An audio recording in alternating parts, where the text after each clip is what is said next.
Hello and welcome along. Here we're going to be migrating a document library from the SharePoint Online system inside M365 across to a Google shared drive in Google Workspace. We'll be using the MigrationWiz tool from BitTitan to perform the entire migration end-to-end. I'm going to take you through what we need to do on the source and the target for any type of setup and configuration to plug in the console so we can get the migration started. Then I'll take you through the migration itself and show you that data coming across, and then what it looks like in the target once we've finished up. So let's get started and let's jump into the BitTitan tool. I'm going to have a look at the Help Center article first, because that's a good solid piece of information that you're going to need to go through and follow step by step when you're doing these things. I'm going to follow that through alongside you with this video, and so you can see that we are using that reference material very closely to make sure that it's being done correctly. And let's jump in and take a look. So logged into the console here, first thing I'm going to do is go and find that Help Center article. So we'll go to the Help up here, hit Help Center, and to find it, I'm going to take you through exactly where to go. We go to Perform a Migration here. Now we're going to be looking at, it is a SharePoint Online migration because that's obviously the source where it's coming from. So that's the article we'll pick up here. And the one I'm interested in here is SharePoint Online to Google Shared Drives Migration Guide. Let's go in here, and this will give us everything we need to get this done. Now it does talk in here about things they need for the licenses and also some of the limitations, so please do have a read through that before you get started. Make sure it's going to do exactly what you require it to do. But what I'm going to do, I'm going to drop back into my SharePoint site now, because in my 365 console here I want to show you what we're going to be migrating. If we look at the SharePoint sites, I've got one here, CM data, Cozy Mouse data. Not a lot of data in there, but if I look at the site itself, you'll see it is made up of, you can see there's plenty of files in there and some folders and one file at the root. So there's obviously data we want to move across. We're going to put that into the Google Workspace. Now if I look at the shared drives we've got set up on this Google tenant, we haven't made it yet. We haven't created one calling it the CM data yet. We'll do that through the process we're going to go through with the setup, but it is ready to receive that shared data. So let's configure the source side of the house here, and we'll look at this same article, and I'm going to go straight to prepare source environment, and it's going to tell us what we need to do. Now, it is preferable if we are logged in as a global admin, does make it easier. We are doing an application registration on the tenant. If not, no problem. You can create the application reg anyway, and then have a global admin and go and grant the consent for you on that. But the key thing is here, we need this link, which is the SharePoint full control. So what the recommendation is here is to right click that and copy that link address. So then in your tenant, if we just open up a new window here and paste that in, you'll find it'll ask us for the account, and then it will ask us about this application registration. It'll talk about the permissions requested, and then you can go through and accept those. That will then drop us back to that BitTitan screen. That's how we know that's completed successfully, and we can close that once we're done. The next point here is about creating the MigrationWiz security group and having a user that can also perform that migration. So I'm going to show you what to do on the tenant side here. So what we have on our active users, if I just go down this list of all my test accounts here, you'll find there's one here called MigrationWiz. I called it MigrationWiz at cozymouse.com, obviously with an active login, so we can perform these tasks. But what we also need to have is under active teams and groups, go into security groups, create one called MigrationWiz like this, and make sure that that MigrationWiz user or whatever service account you set up is a member of this group. Now this can be any name you like, but this security group must say MigrationWiz like this for that to work. Now I should mention here too that this MigrationWiz user that we set up doesn't require to have any admin roles assigned to it. So we don't need to have SharePoint admin, we don't need a global admin, any of those. It just has to be a normal user account.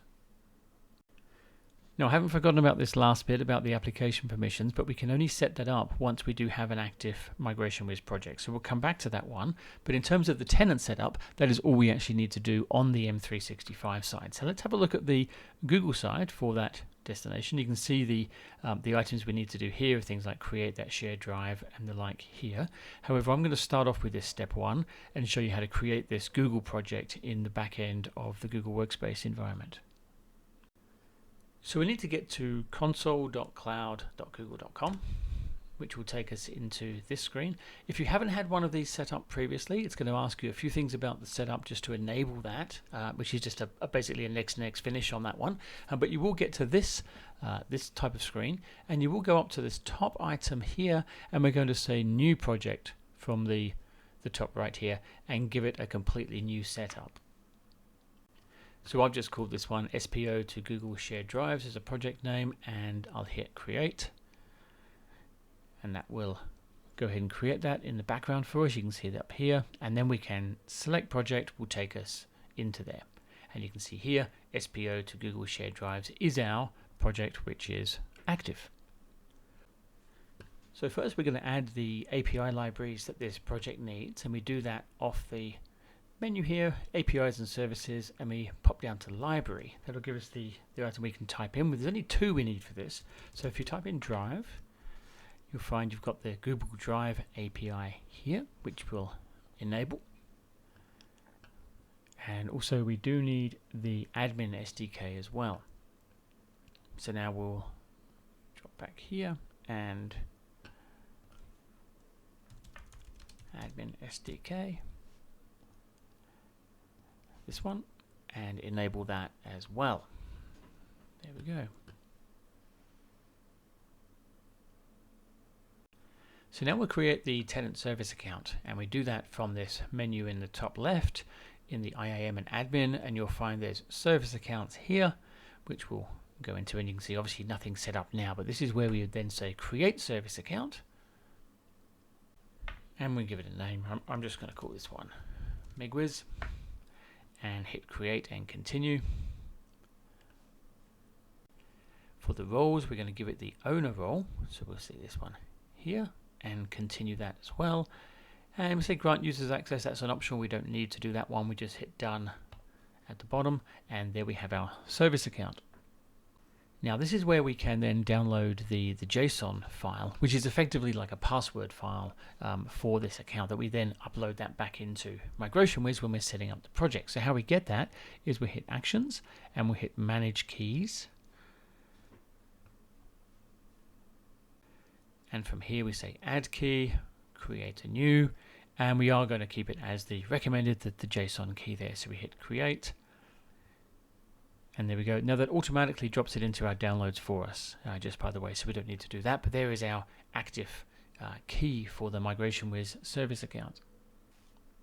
Now we're going to go back through here, back to our accounts listing page, because what we are needing to have is a copy of this client ID, because we're going to need that when we apply it into the API permissions that we need to put in. And this is what it is here. And you'll find that if you hit the unique ID here, they will be the same, but this is the actual one that we do need to copy over. Hit copy to clipboard here. Now to set up the scopes for the migration, we actually go back to this main screen that we have for the admin center, because we'll do it through this portion here. And the item I'm after is under security, and you can see access and data control. Then there's API controls, and that's where we're going into here. And you can see manage domain-wide delegation. Click into there. Now this shows us all the different items we've set up previously. You can see I've been doing other migrations and things with this particular tenant, but we're going to ignore those ones because we're going to say add a new here. And the client ID, that is the item that we needed to have from the previous screen. So that's the one we're going to paste in there. And we're going to put some scopes in. Now these scopes come from that Help Center article that I was talking about. Really, you just go and grab these like that and copy those as well and put those in there. Authorize. It does come as one line, so don't worry, I didn't have multiple there. You'll see that once it comes up, there it is. And if I look at the view details there, you'll see those are the scopes and the client ID that we just pasted in there. So let's now create the MigrationWiz project. In our main project screen here, we'll say create project. And the one we're after is a document project. This one up in the top right hand corner here. And I'll put these details in, the project name, and pick the customer. and hit next step, we'll be asked then about what endpoint we have. So because this is a documents project, it could be any of those, when we hit the new, we'll have the option, and if we put a name in for that, let's call that, when we click an endpoint, we'll have the option for quite a lot. I'm going to say SharePoint in this case, because that's where it's coming from, and we'll get to put in these main items. Now this is that MigrationWiz account that we created on the tenant previously, and this is the URL that we're going to have for the root of that SharePoint Online source. So let me show you how to type that in and how to make that formatted correctly. So when we're typing that in, we'll use the main SharePoint.com root collection URL, which in this case is cozymouse.sharepointonline. So you need to obviously get that right for your tenant, and then the MigrationWiz account with that admin password too, and we'll just hit add on that one. And there's our main details. There we go. So on the next step, we'll get to put in the target, which we'll hit new, and I'll call this one which will be the Rock Smashers Google site, and on this endpoint type we say Google shared drives here. Now this is that JSON file that I was talking about. We need to upload that one as well, and if you hit select a file, that'll let you select it off your local machine, which I've done there. And also I've just put in the super admin username that we'll use for this migration, which is obviously my account in that rocksmashers.com. So we'll hit add there, and that will come in. And we also need to select the region where the destination is located. And I'm just going to say United States for that one. That can make it a bit quicker. If you select the right destination region in this setup where your tenant is, that will improve your migration speed no end. So we hit the save and go to summary. And there's our save project, and that will come in here. Now I do want to jump back first of all there, before we put anything in there, just go into the advanced options, because there's a couple of items I want to put in which are very important here. The first one is for the source environment, which I'm going to put in this item, which I copied out of the help desk article. You would have seen that as you were running through some of those prereqs and setup items, that it's asking you if you are using application permissions with that registration that we did earlier, you're going to need to enter this one in here. And I'm going to hit a plus as well because I want a second item. Now this is for the Google side. You can do a couple of things here. You can either, on the shared drive, you could have one of the members of the shared drive has to be a manager, has some sort of manager role on it. Otherwise the project's not going to be allowed to write any data in there. The one I prefer to use is taking this one, which is that the set destination admin as shared drive manager, and if I paste that in, you'll see that one. What that means is it'll use the account that we set up in the project configuration, which is that mark at rocksmashers.com, the one I put in there. It will then use that as the drive manager by setting this one in. So I find that one a bit easier, but you choose whichever is obviously right for yourself. But we hit validate here, and it will validate those two options for us, and then it will allow us to save them into the project. Now at this point I'm going to create that shared drive inside Google, and we do that in Google Drive on that shared drive. As you see the screen we had up before, I'm going to right click here and say new shared drive. We'll call this one CM data and create. Doesn't have to be the same name obviously as the one it's coming from. Set it up whatever way you choose. However, we obviously just need to know what it is. There's our CM data has appeared here, so that's all good. We'll go back to our project now. And now, because we set up the account to be at the root of all of the SharePoint Online, we can hit Auto Discover, and we can say Start Auto Discover. That's going to come back with everything in the SharePoint side. Now, depending on the size of your environment, that may not be a great option. If you've got hundreds, even thousands of items there, obviously it's going to take a while to troll through those and grab those. You could specify them yourself, and I'll show you how to put those in manually if you want to. In this case it is a much smaller configuration, so we're just going to hit the discover, and we'll let that bring up all the sites. So we're just going to select that CM data once it comes through. So we'll just let that discover. I'll come back in a minute when that's done. Okay, so that came back with 33 that it found. I'm going to import them all just so we can see them appear inside the project, and you can get a view of what they look like.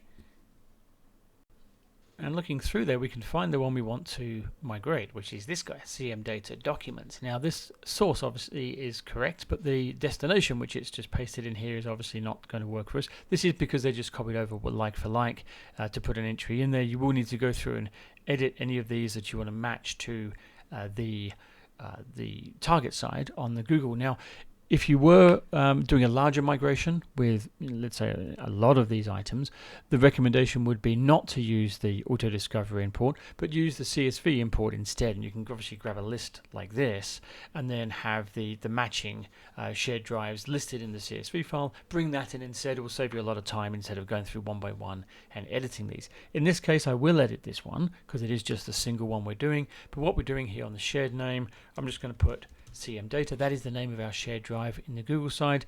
It is a singular item. There's no multiple CM Datas. Sometimes you can get that in Google Workspace where you can have lots of items with the same name.